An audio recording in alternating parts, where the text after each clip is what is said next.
Toutes et bienvenue sur ma chaîne. Aujourd'hui on se retrouve pour une vidéo qui n'était absolument pas prévue. De toute manière en ce moment c'est la saison. Je voulais m'excuser de nouveau pour ma voix. Tout simplement qu'à cause des événements qui se sont passés, en fait, je n'ai plus tout doigt, j'ai trop crié. À la base je n'avais vraiment pas prévu cette vidéo pour aujourd'hui. J'avais prévu un vlog à la plage. Tout simplement parce que si vous ne le savez pas, si vous ne suivez pas sur mes réseaux, Snapchat et l'onglet communauté de YouTube, en fait, en ce moment ma petite soeur et ma mère sont en Martinique. Donc profitons pour prendre du beau temps ensemble et nous avons fait une sortie à la plage qui était très agréable. C'était quand? C'était jeudi, c'était hier.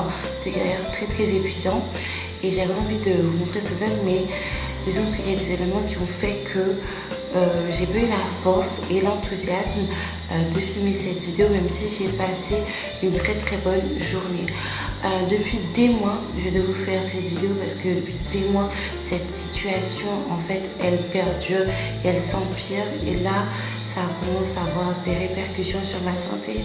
Aujourd'hui, je suis partie faire un bilan sanguin et l'infirmière a pris la tension. J'avais carrément 16,7 de tension depuis des mois. Je vous dis, non seulement à cause de cette couleur de peau là, nul n'est censé ignorer la loi. Que ce soit pour les autres, dans l'intérêt des autres, de la collectivité, mais également dans votre intérêt personnel, ceux de votre famille, de vos enfants, de votre compagnon, de vos parents. Et c'est bizarre parce que la dernière vidéo que je vous ai faite, c'était une vidéo où je vous parlais justement de choses de YouTube, de youtubeuse beauté, que je vous disais que la violence, de manière générale, mais là c'était plutôt la violence verbale, ne sert à rien, ne mène à rien, surtout quand on est noir, entre guillemets. D'ailleurs, pour les personnes qui m'ont répondu, sachez que moi, je n'ai pas grandi dans un endroit où j'étais entourée des miens, c'est-à-dire entourée des noirs. J'ai grandi avec les blancs. Donc quand je vous dis des choses, en fait, c'est pas dans l'utopie de penser que les blancs, que j'ai vécu ça, ce sont des faits. Avant de partir en Martinique, comme vous savez, le père de mon fils m'a cherché une maison sur le 972 et comme par hasard, en fait, il est tombé sur une maison dans sa commune parce que le père de mon fils a grandi dans la commune où je suis actuellement et cette maison appartenait à une personne qu'il connaissait.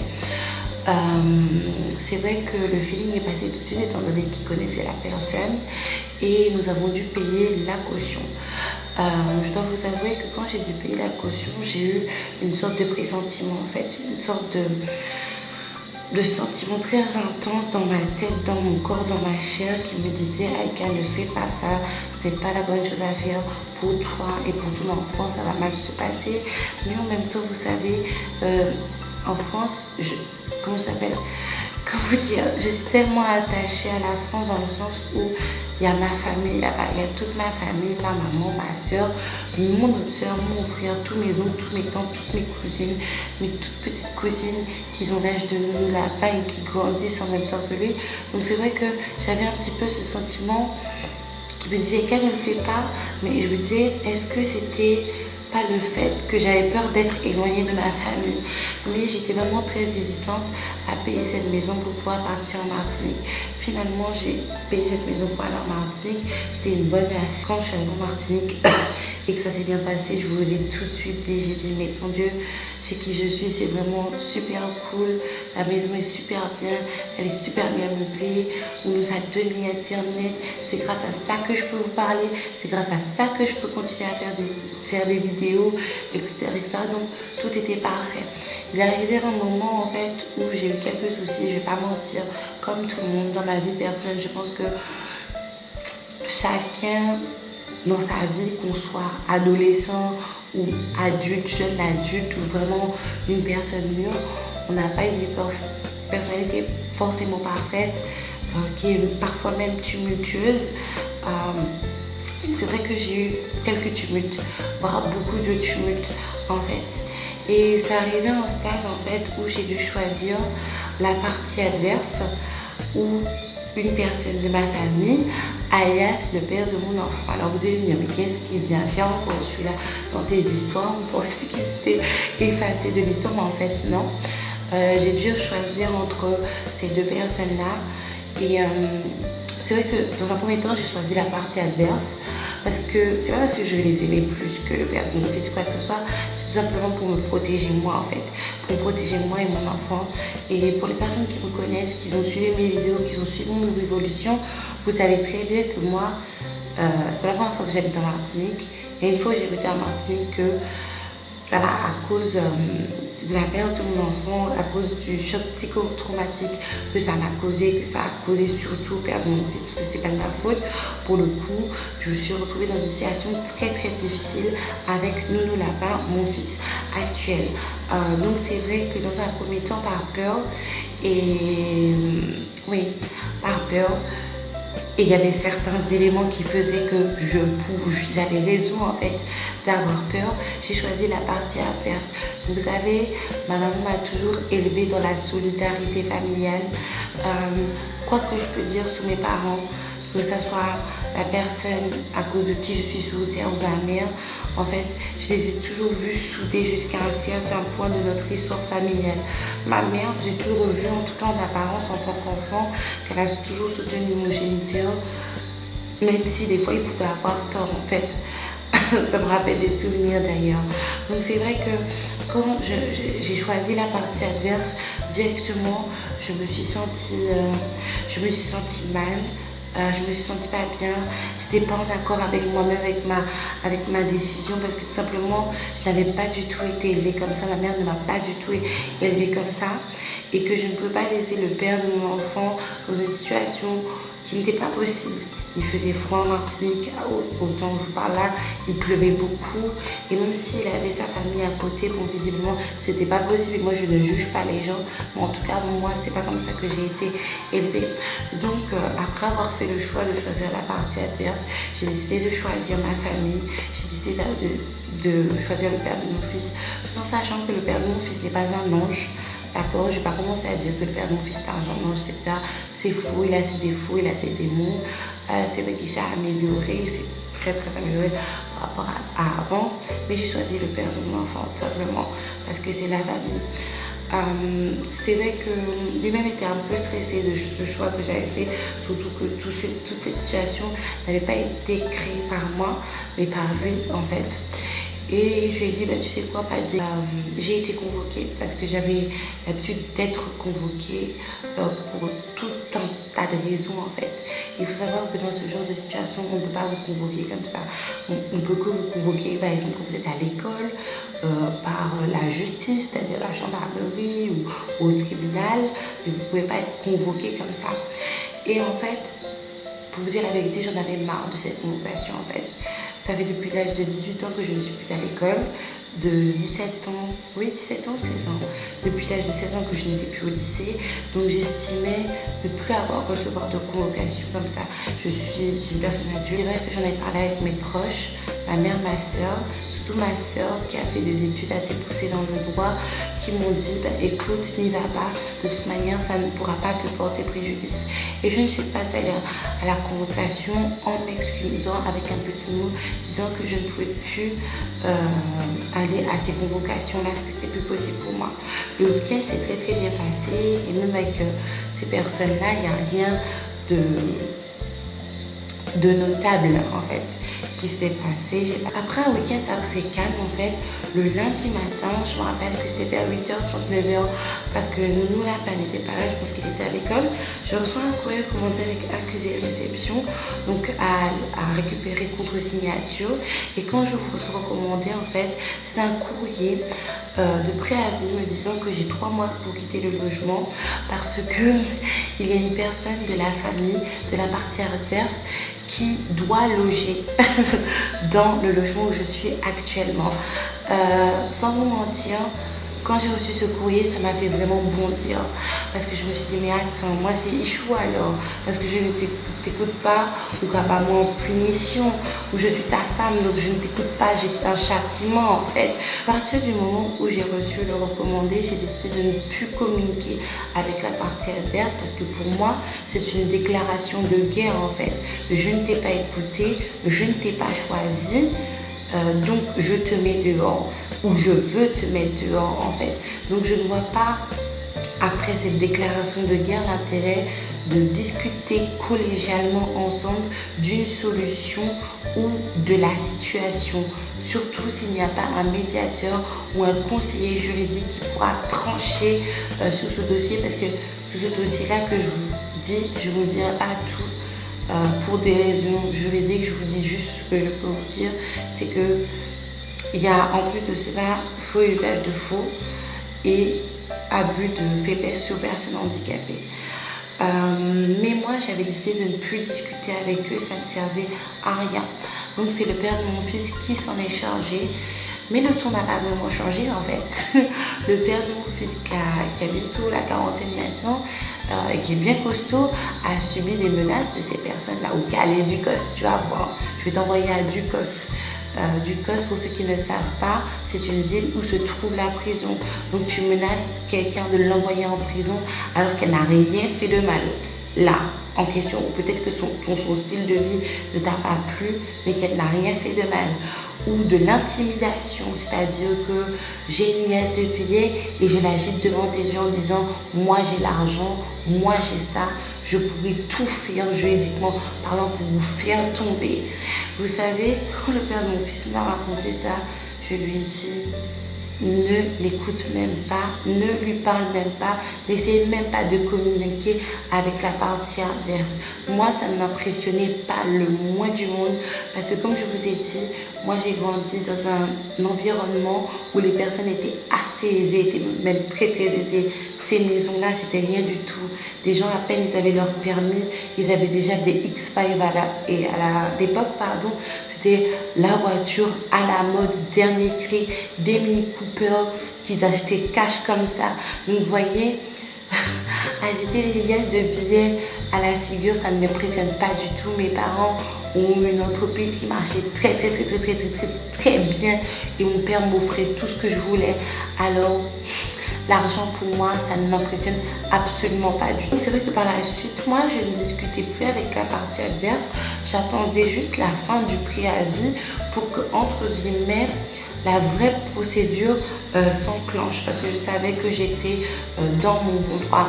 Et c'était le père de mon fils qui s'occupait de tout ce qui était du paiement du loyer, parce que la partie adverse refusait de donner son RIB, parce que j'avais déjà perdu une fois. En fait, elle refusait de donner le RIB une deuxième fois, donc il devait payer de main à main. Et moi, il était hors de question que je le fasse. Je m'assurais très bien d'avoir la quittance de loyer immédiatement, parce que je ne voulais pas qu'on dise que je n'ai pas payé mon loyer. En plus, vous allez voir ce qui s'est passé par la suite. Les choses ont commencé à se gâter quand nous sommes arrivés au mois de la fin du préavis. J'espère que vous suivez. Déjà, dans un premier temps, je n'arrivais pas à payer mon loyer en fait. Pas pour des raisons monétaires, mais tout simplement parce que la partie adverse refusait de recevoir mon loyer. Je vous ai dit tantôt que je n'avais pas le RIB de cette personne, que je n'avais pas de chéquier, je n'ai pas de chéquier moi, et que je ne pouvais pas faire de chèque de banque à la poste de ma commune. Et quand le père de mon fils allait pour moi, la partie adverse en fait refusait le loyer. Surtout que comme beaucoup de personnes, et je ne vis pas des subventions, je vous l'ai dit déjà, j'ai reçu une subvention, donc il ne fallait que payer la différence. Comme beaucoup de personnes, je pense qu'on est beaucoup dans ce cas-là, et la partie adverse refusait de recevoir la différence du loyer. En tout, le père de mon fils est monté 7 fois. Dieu m'en est témoin, mais au-delà de Dieu, ma mère en était témoin, parce que tout ça s'est passé quand ma mère était venue une fois en Martinique pendant un mois. Ce qui s'est passé par la suite, c'est que une personne de la partie adverse nous a dit écoutez, vous serez convoqué tantôt, on vous préviendra quand. Donc on a attendu. Pendant ce temps, le mois est passé et on était déjà presque en milieu de mois en fait. Et moi, vous savez, je n'aime pas mobiliser de l'argent en espèces et même sur mon compte en fait quand je n'ai pas payé mon loyer parce que il peut toujours se passer des trucs. Je me suis renseignée parce que j'ai des voisins formidables. Alors je fais vraiment un grand coucou et un grand merci pour leur soutien, qui m'ont dit écoute, si ça se passe comme ça, ce que tu fais c'est que tu leur verses directement la différence du loyer à la caisse des dépôts, parce qu'effectivement il est possible en cas de litige, que ce soit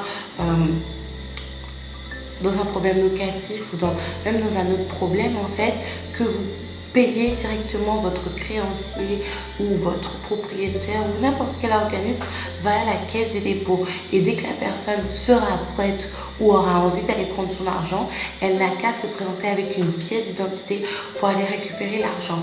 Je n'ai pas eu le temps de descendre parce que c'était à Fort-de-France et j'ai un état en ce moment qui fait que je suis assez diminuée, donc je n'ai pas eu le temps de descendre. Et heureusement, le lendemain du départ de ma maman de Martinique, et j'ai l'impression que ça a été fait exprès pour vous dire la vérité, mais là ce sont des suppositions parce que ça se voit à la tête de ma maman que vous ne pouvez pas la blaguer en fait. Ma maman, c'est une femme d'expérience, c'est une femme qui a de l'expérience dans l'administration, elle a géré une entreprise. Il y a eu aussi des procédures judiciaires au tribunal pour tout un tas de choses. Donc, elle sait comment ça se passe en fait. Vous ne pouvez pas lui raconter tout et n'importe quoi. Et si j'aurais été convoquée, ou si on m'aurait envoyé un courrier, ou si ça serait passé quelque chose, ma mère aurait été là pour moi. Et clairement, on n'aurait pas pu lui raconter n'importe quoi. Moi, personnellement, j'ai l'intime conviction que ça a été fait exprès, mais peut-être que c'est le hasard. Donc, le lendemain de son départ, nous avons été convoqués à 18h pour un entretien. Encore une fois, je ne voyais pas l'intérêt d'y aller. Tout simplement, comme je vous ai dit au début, à partir du moment où tu me vois un courrier recommandé parce que je ne t'ai pas écouté, alors que je ne suis pas ta femme, je ne suis pas ton enfant, je ne suis pas partie de ta famille, je ne vois pas l'intérêt en fait d'aller dans un entretien avec toi alors qu'il n'y a même pas de médiateur, il n'y a pas de policier, il n'y a rien du tout en fait. Bon là dans le cas présent c'est un médiateur de la DIL qui aurait dû être présent pour ce type d'entretien. C'était la requête du père de mon fils, mais je lui ai dit ceci: moi je ne monte qu'avec toi pour payer mon loyer. Pour tout ce qui est du préavis, de la demande d'expulsion arbitraire, illégale, avec un faux préavis en plus, je n'ai pas parlé de ça. Ils ont qu'à faire leur procédure. Nous sommes en France, même si nous sommes à Martinique, il y a des procédures à suivre pour mettre une personne dehors, d'accord? Donc ce que j'ai fait, c'est que je me suis dirigée vers la partie adverse avec le père de mon fils et mon enfant. Au moment d'entrer, on a refusé l'entrée au père de mon fils, mais ça n'a pas du tout étonné parce que tout simplement la personne avait tendance à nous menacer de part et d'autre, mais il ne nous menaçait jamais ensemble, parce que justement s'il nous menaçait ensemble, il y aurait une preuve comme quoi en fait il nous avait menacés. Donc je suis partie voir la partie adverse et je leur ai expliqué tout simplement que moi je venais payer mon loyer, et en ce qui concerne les autres demandes, les autres requêtes, ils n'avaient qu'à faire leur procédure. En même temps, il faut savoir que j'étais avec mon fils et qu'il était très agité, et je leur ai demandé d'attendre, de patienter, que j'allais donner mon fils au père de mon fils. En vrai, le père de mon fils, en fait, je me suis dit non en fait, tu me laisses pas dans cette situation, parce que cette situation déjà c'est pas de ma faute, et déjà c'est pas être enfermée avec la partie adverse chez eux, c'est pas une discussion collégiale qui se passe là, c'est des invectives, c'est de la diffamation, parce qu'il y a des gens qui sont témoignés que, d'ailleurs il faut faire très attention quand vous témoignez pour une personne, surtout des choses dont vous n'avez même pas la preuve, ou des choses qui ont été constater illégalement. Il faut faire très très attention, que ce soit pour vos amis, pour votre famille, pour vos camarades. Il ne faut pas témoigner, parce que si vous n'avez pas la preuve, c'est de la diffamation. Donc j'ai dit au père de mon fils, attends, je vais chercher quelque chose qui va faire que s'il se passe quelque chose, on aura les preuves de ce qui s'est passé. Et j'ai dit, tu viens avec moi. Donc on s'est redirigé et je lui ai dit, écoutez, moi je viens juste payer mon loyer, je viens pas pour ça. Si vous voulez faire vos démarches, vous faites votre procédure et puis c'est terminé. Là, le ton a monté. J'avais mon fils dans les bras. Le ton a monté, le ton a monté. Moi, j'ai dit, prenez l'argent. Prenez l'argent et on termine là. Et il est arrivé un moment, en fait, où la partie adverse, excusez-moi, là je suis un petit peu, je me rappelle ce qui s'est passé. La partie adverse en fait a poussé le père de mon fils et a poussé violemment mon fils de 3 ans et demi. C'est passé, il y a eu quelques secondes de silence. Et puis le père de mon fils a commencé à dire oui, pas mêler moi. Et puis moi-même j'ai pété les plombs. J'ai commencé à crier, je dis mais attends là, tu fais quoi mon fils, tu fais quoi, pourquoi tout doyer? Et puis voilà, terminé en fait. Et je me dis avec le recul que j'ai beaucoup reproché au père de mon fils de ne pas avoir défendu mon fils en fait. À ce moment-là, de ne pas avoir fait quelque chose comme un homme entre guillemets. Et c'est vrai qu'il m'a dit par la suite, Aïka, regarde, tu m'as vu comment je suis. Et pour ceux qui ont déjà vu Rodi, vous avez vu comment le gars est. Le gars a déjà des tatouages sur le visage. Il est très très très costaud, le père de mon fils. Donc s'il aurait fait quelque chose, ça serait retourné contre lui. Et c'est vrai qu'avec le recul, je me dis que heureusement que le père de mon fils a bientôt 40 ans et qu'il n'est pas accéléré en fait comme les jeunes et qu'il lui ait pas fait quelque chose. Et heureusement que moi-même, je n'ai pas été élevée dans ce genre d'ambiance, ghetto, où la moindre parole ou le moindre geste, en fait, ça engendre une violence parce que, à cause de ça, on aurait été en tort. Vous voyez ce que je veux dire ou pas? Et de toute manière, ça a été sa chance à lui. Bref, faites d'en parler, ça m'énerve un petit peu, vous voyez? Parce que je me dis que je m'en veux aussi, comment j'ai pu mettre mon enfant en danger. Parce qu'on ne sait pas qui on a en face de nous en fait, et que j'aurais dû écouter ma voix qui me disait Aïka, reste chez toi en fait. Le lendemain de l'altercation physique, j'étais en train de mon administration, notamment prendre des dispositions juridiques, judiciaires, policières, sociales concernant l'agression de mon fils, très clairement, parce que moi tu ne touches pas mon fils, tu ne le pousses pas comme ça sans qu'il y ait de conséquences ou sans que je me protège tout du moins par la suite. J'ai appris fortuitement, parce que je suis mon administration, et je vous dis ça parce que ça me concerne, d'accord, avant qu'on essaie de faire quoi que ce soit, que la partie adverse avait reçu une certaine somme d'argent nous concernant. Et cette certaine somme d'argent couvrait le loyer jusqu'au mois d'août. Et même au mois d'août, on aurait juste payé une différence moins importante par rapport à la différence qu'on aurait à payer habituellement. Et là, quand je vous dis que ça a été la surprise générale et que surtout que l'organisme en question m'a informé que, comment vous dire, que la personne avait déjà reçu quelque chose pour nous, qu'il n'y avait pas eu de retour au niveau bancaire, que la personne a été informée, ça a été la surprise en fait. Parce que alors, je me suis déjà, tu veux me mettre dehors illégalement, d'accord, avec des faux préavis, et en plus de ça, tu veux me prendre mon argent en fait. Tu me proposes même pas un deal de me dire, voilà, j'ai reçu ton argent, tiens ton argent, et pas, tu veux prendre mon argent, et, et que je parte en fait. En tout cas, moi, c'est ce que j'ai conclu. Donc, quand on a reçu cette nouvelle, on a vraiment été très contents, mais je dois vous avouer qu'il y a eu beaucoup de boucan à la maison parce que toute cette situation a créé beaucoup de tensions. Déjà étant donné que moi et Rodrigue, habituellement, on est deux personnes avec des caractères forts, on se dispute assez souvent, c'est comme ça qu'on est.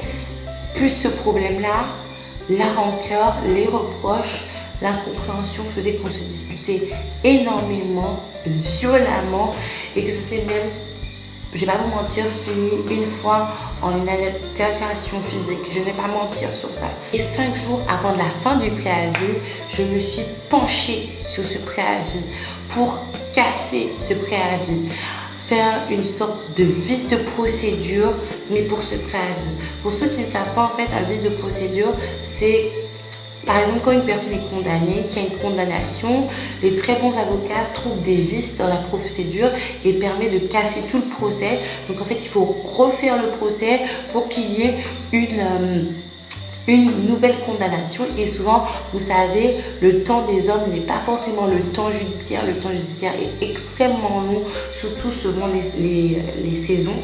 En fait, dans les vacances, c'est extrêmement long.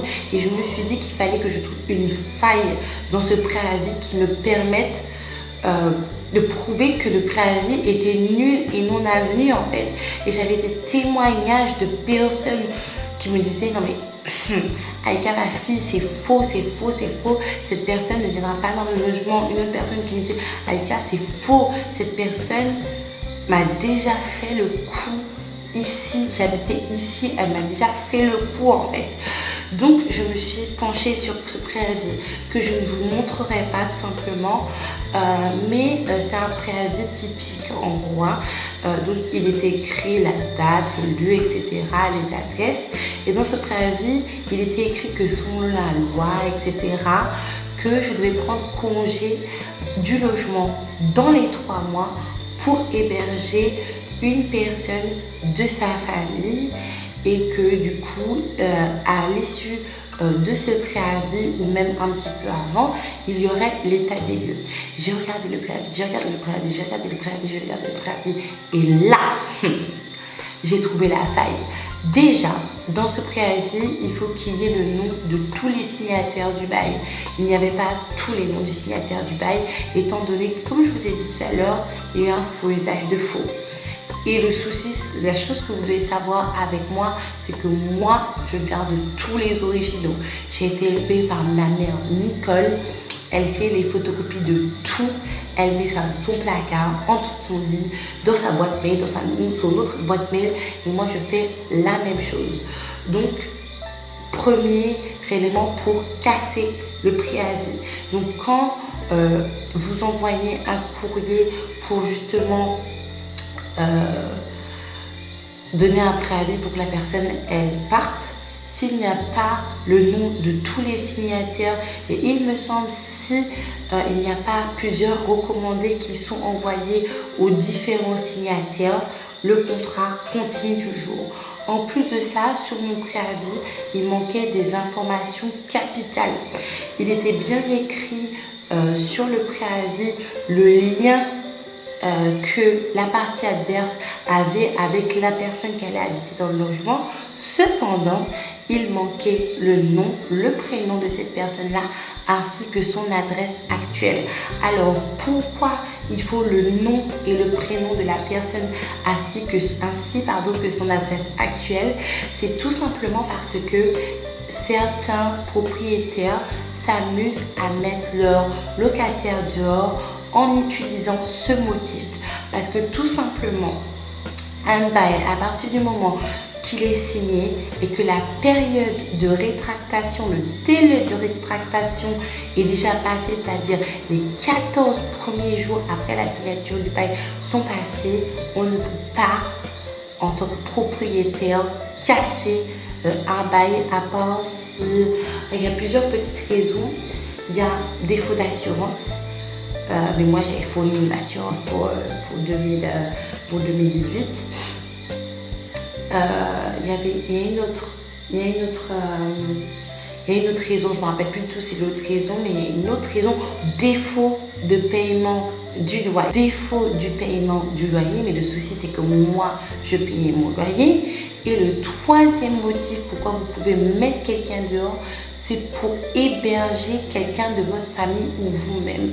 Et même quand c'est quelqu'un de votre famille, en fait, de la famille de la personne, pardon, c'est certaines personnes, là, c'est-à-dire les enfants, il me semble, les parents, et puis c'est tout. Je vous mettrai la liste des personnes qui peuvent être hébergées.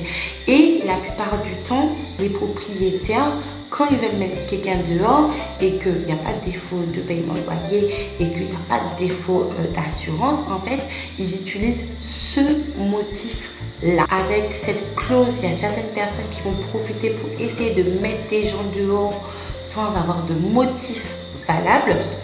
Il faut mettre le nom, le prénom de la personne ainsi que sa résidence actuelle pour pouvoir faire une procédure par la suite si le logement n'est pas habité. C'est-à-dire que si M. Dupont donne congé à Monsieur Durand pour héberger Madame Céline, qui est sa fille. Imaginons au départ de Monsieur Durand, l'appartement de Monsieur Dupont n'est pas réhabité par Madame Céline. Monsieur Durand peut faire des procédures et avoir des dommages et intérêts, déjà pour fausse déclaration, déjà, et pour dédommager du préjudice qui lui aura occasionné, dans le sens où il n'avait pas prévu de déménager maintenant, en fait, c'est pas la fin du bail. Donc, effectivement, selon la loi, si ces informations ne figurent pas sur le préavis pour que le logement soit réutilisé par un membre de la famille, le préavis ne peut pas se faire. Donc 5 jours avant la fin de mon préavis, j'ai envoyé mon courrier en donnant les informations afin de prouver que le préavis était nul, non avenu, sans effet, en sachant que les informations avaient été vérifiées par un conseiller juridique et qui les avait confirmées tout simplement. C'est vrai qu'il y avait beaucoup de joie quand tout cela s'est passé, mais j'ai été aussi très stressée parce que là, c'était même plus une guerre de savoir qui a tort, qui a raison. J'ai l'impression pour la partie adverse, mais c'était plutôt une guerre d'ego depuis le départ. C'est moi qui décide, c'est chez moi. Donc c'est toi qui dois partir. Vous voyez ce que je veux dire ou pas? Vous savez qu'actuellement ma mère et ma soeur sont en Martinique. Je suis partie les chercher grâce à Muriel et sa voiture. Et sur le chemin du retour pour aller chez moi, je reçois un message du père de mon fils me disant que la gendarmerie est venue à la maison. Et c'est vrai que en montant dans ma commune, j'ai croisé la gendarmerie. Dans ma commune, c'est pas tout le temps que la gendarmerie vient. Parce que la partie adverse les a appelés, attestant que le père de mon fils les avait agressés. Apparemment, ce qui s'est passé, c'est que la partie adverse essayait de titiller le père de mon fils afin de le pousser à bout pour qu'il passe à l'acte, pour que nous ayons tort. Vous voyez ce que je veux dire? Et pour que là, nous ayons un tort, comme eux, ils ont tous les torts. Quand même, il faut que ça soit équilibré d'après eux, pour pouvoir faire une démarche contre nous, en fait. Mais le père de mon fils, visiblement, leur a lancé un regard méchant. Mais c'est vrai que vous dites qu'il lance des regards méchants, ça fait quand même peur. Et il lui a dit, je pense, qu'est-ce qui se passe? Ça arrive haut. Mais d'une manière très... Voilà, très homme en fait. Et la personne a appelé la police disant que le père de mon fils les avait agressés. Et si le père de mon fils aurait agressé cette personne-là ne serait pas en train de babiller sur nous comme ça, en faisant des gestes et en passant des coups de balai en même temps en fait. Bref. Donc je suis arrivée dans la maison très énervée et vraiment à bout de cette situation. Et j'ai vu le désarroi dans les yeux de cette personne en voyant que oui, ma mère était de retour. Parce que ma mère, même si elle ne fait rien, en fait, c'est une personne en plus pour nous défendre. Dans le sens où, dans ma commune, tout le monde se connaît, ils ont grandi ensemble. Donc il faut savoir qu'il y a déjà des personnes qui ont fait des déclarations là. Et moi, je leur déconseille de faire des déclarations s'ils n'ont pas de preuves. Donc il y a des personnes pour attester de fausses choses qui sont passées. Mais sachez que faux témoignage, c'est puni par la loi. Enfin bref. Donc quand il a vu ma mère et ma soeur, j'ai senti le désarroi. Il a même disparu. Le lendemain, la journée s'est bien passée. Le surlendemain, par contre, c'était la journée à la mer que nous avons passée avec ma mère, ma soeur, le père de mon fils et moi-même, ainsi que mon fils.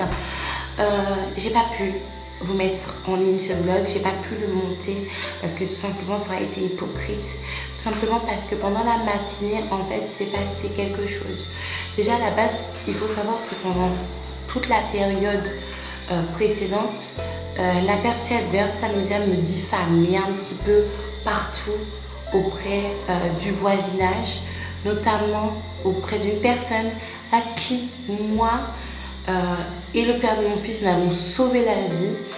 en disant de toute manière, cette salle africaine, elle s'amuse à utiliser les lois contre nous pour nous faire tomber, un truc comme ça en fait. Déjà à la base, c'est pas moi qui ai voulu commencer ça, c'est vous qui avez utilisé la loi de Babylone pour me faire tomber. Il faut bien que moi-même je puisse me défendre. Ça m'avait déjà un petit peu agacée. Et le jour où on devait aller à la mer, peut-être aller 3/4 d'heure avant que nous partions, je me mets sur mon balcon et j'entends quoi? Ah, mais oui, mais Manzel, de toute manière, elle-même, elle sait très bien qu'elle a la loi de son côté, vu sa situation. Il ne parle pas d'une situation financière quelconque, mais d'une situation qu'il y a actuellement. Elle a ça de son côté et en plus, elle ne paye pas son loyer. Vous allez me dire, Eka, franchement, t'as abusé parce que c'est juste des babillages en fait. Mais là, en fait, toute l'accumulation de ces derniers mois, parce qu'il faut savoir que ça dure depuis janvier, le préavis a été envoyé un petit peu plus tard après janvier, jusqu'à à peu près aujourd'hui en fait. Ça a monté, ça a monté, ça a monté. Et là, en fait, juste ces mensonges de plus, parce qu'il faut savoir qu'il s'amuse à mentir à ma belle famille, enfin à la famille du père de mon fils, en disant que oui, j'ai tout voulu faire pour cette fille, elle m'a foutu un couteau dans le dos, je voulais juste l'aider à faire ses démarches, alors qu'il nous menaçait perpétuellement avec de l'intimidation, avec combien de trucs, que j'ai pété un câble en fait. J'ai pété un câble, j'ai crié dans toute la maison. J'ai vraiment été vulgaire dans mes mots. Je vais pas mentir, je vais pas commencer à dire que j'ai pleuré. Pas qu'on puisse toujours babiller, diffamer les gens. Au bout d'un moment, j'étais tellement énervée que je suis sortie de mon poche. Je vais pas mentir et je l'ai interpellée. Et la personne en fait a fait ça exprès en fait. Elle a fait ça exprès parce qu'elle m'a ignorée et ça m'a encore plus énervée. Je me dis que cette personne est vraiment méchante, parce qu'elle sait ma condition médicale actuellement et en fait elle continue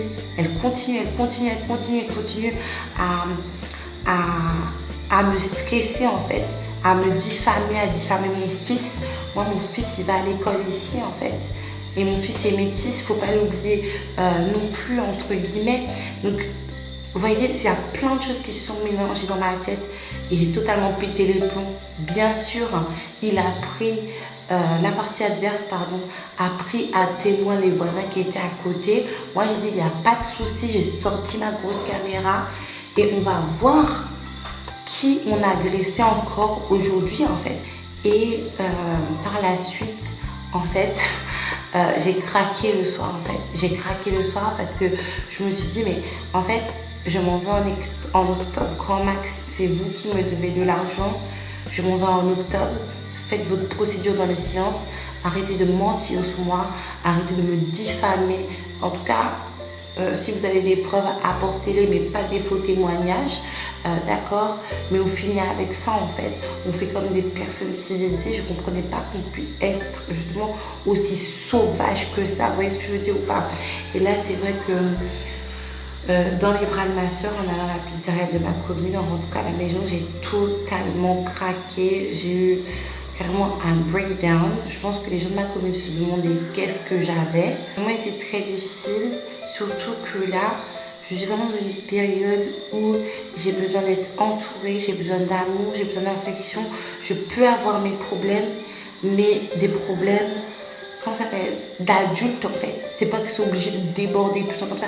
Alors que moi-même déjà j'ai mes problèmes dans ma propre vie privée. J'ai pas besoin de problèmes de personnes de l'extérieur. Donc actuellement les problèmes que j'ai à cause de cette situation continuent un tout petit peu. On essaie de me mettre des bateaux dans les roues par-ci par-là, mais ça s'est calmé. Tout simplement parce que j'avais raison et que je savais mes droits. Nul n'est censé ignorer la loi, les doudous. Hein? Votre loi française, il faut la connaître. Parce que tout simplement, vos devoirs, on va vous les répéter pendant toute votre vie. Vos parents, vous les répétez. Vos professeurs, vous les répétez. Après, ce sera les institutions au travail, la police, etc., etc. Mais vos droits, hein, ce que vous avez droit, et quand vous avez raison, on va rarement vous les dire. ou si on vous les dit, il faut que vous payiez quelqu'un pour les savoir, c'est-à-dire un avocat, un conseiller, un juriste, etc. C'est pour ça qu'il faut connaître la loi, il faut vraiment bien connaître son environnement pour éviter de tomber dans des situations en fait où vous pensez être acculé alors qu'on vous escroque complètement en fait, et que moi ça a été mon cas en fait. Parce que j'aurais pu être dans l'embarras, me dire je dois partir. En plus de partir, il faut que je continue de payer un loyer. J'essaie de faire des crédits par-ci par-là, de vendre ceci, cela. Parce que tout simplement, j'étais toute seule à payer ce loyer-là et qu'il était quand même assez cher et que je n'avais pas commencé bien ce que je fais actuellement. J'aurais pu être tentée de faire ça, mais non, je me suis posée calmement. Et j'ai réfléchi. Je ne suis pas rentrée aussi dans la voyoucratie, comme je vous expliquais en début de vidéo, dans l'autre vidéo, à commencer à babiller tous les jours, à insulter, à frapper les gens, à casser des têtes, parce que tout simplement, j'aurais eu tort au final. J'aurais eu tort. Vous savez, il y a même des gens que j'ai rencontrés, je ne citerai pas c'est qui m'ont dit mais pars en fait. Pars parce que c'est chez lui, mais non, c'est pas chez lui, c'est chez moi en fait. C'est sa propriété, mais c'est mon domicile jusqu'à telle date. Vous voyez ce que je veux dire? Donc il faut vraiment rester calme dans ce genre de situation, ne pas tomber dans la voyoucratie, ne pas tomber dans la violence, même si moi j'ai failli basculer au bout d'un moment parce que très clairement ça n'allait pas. Comme je vous ai dit ce matin, j'ai fait une prise de sang, on m'a fait la tension, j'avais 16 de tension, 16,5 ou 16,7, je ne me rappelle plus du tout. Et moi, mes parents m'ont toujours éduquée comme ça. Même si tu ne vas pas très loin dans les études, il faut savoir tes devoirs ainsi que tes droits qui te permettront de te défendre si un jour tu as des problèmes. Ne vous basez pas sur la couleur de peau de quelqu'un ou sur l'origine de quelqu'un, parce que je pense qu'on pensait, voilà, je suis peut-être la petite africaine qui a sans doute pas de papier, parce qu'on m'a demandé si j'avais les papiers. Je vois pas comment je vais partir de l'Afrique pour aller juste en Martinique et ne pas avoir de papier. Enfin bref, en plus j'ai eu des enfants tôt, donc on supposait que j'étais bébête, mais voilà, j'ai été à l'école, dans les meilleures écoles de l'Oise, et j'ai été à l'Institut catholique de Paris, même si je ne suis pas allée très loin, et tous les jours j'étudie pour ma propre culture, pour ma propre intelligence. C'est très très important, parce que sinon à l'heure actuelle je me serais retrouvée dans l'embarras.